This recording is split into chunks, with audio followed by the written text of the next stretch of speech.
everybody, it's Kmet, CondoVoice.com. Thanks for joining me today. Today I'm in my garden, and as you all know, I'm a garden advocate. But I wanted to show you in this video another way to be resourceful.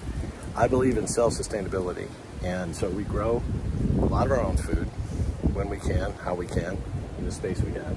And so we'll just pick a head of lettuce, take it inside, and eat lots of salads. But I want to show you another thing here. Saving seeds is really important, and it's a great money saver if you know how to do it.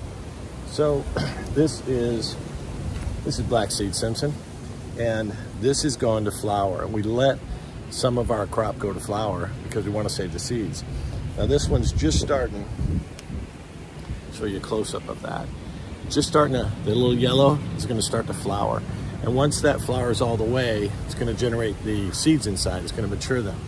So then what we do, and I'm going to do it, I'm not going to do it on this one because I don't want to waste the seed, but we just break it off and then we let it hang and then we let that dry. And once the seed pods get hard and dry, then we take it inside and we put it on a napkin and we just pop the seed pods and the little seeds fall out.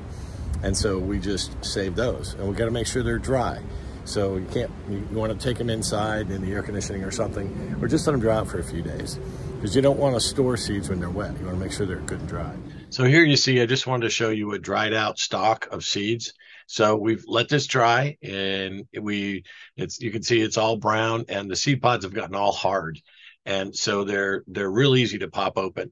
So here's what we do. We create a bag and we label it, make sure we got it identified properly with a date. And then we just spread out a napkin. We grab the seed pod and we go to it.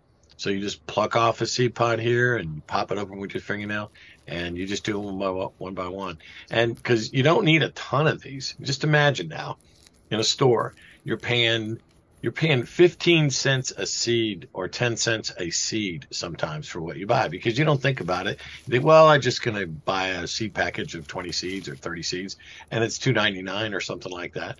And, so if you can just keep what you grow season after season, just pick one, let one of your plants go to seed, save those seeds like I'm doing here, and then just keep them in a cool, dry place. And then just when you're ready to plant again, you just pop out the seeds and they'll germinate. Most of these will germinate 90%. One of the things I wanted to say was it's important when you start this to actually buy a non-modified seed, non-GMO, non-something. Buy an heirloom variety of lettuce or something from a quality seed company.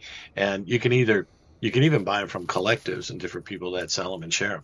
So that's what you do. And then that way, you've got the same product year after year, and you can just keep this going, whatever, for as long as you want a garden. So, but I just wanted to point out to you that you pay a lot of money for seeds in a store. If you go to the big box stores or whatever, you're going to get 20 seeds, maybe 50 seeds of lettuce for $3. And believe it or not, seed companies make a lot of money on those things. Because look at this plant. I'm going to get, I could get 500 seeds off of one plant. So I don't need to let this happen to a lot of my garden, just some of it. So I have a separate planter where I just let the stuff go to seed. And when the time is right, it takes some patience, and it doesn't take up much room, because I don't need a whole lot of these plants, because I'm just growing food for myself. It's not like I'm growing these things to sell the seeds. I'm sure I give some away to friends and family and whoever else needs them. But the point is, I'm going to harvest way too many seeds from this plant that I could ever use or grow. So anyway, we put them in a packet, we label them with a Sharpie, and then we're good to go. So thanks for watching this resourceful video from CondoVoice.com. Y'all have a wonderful day.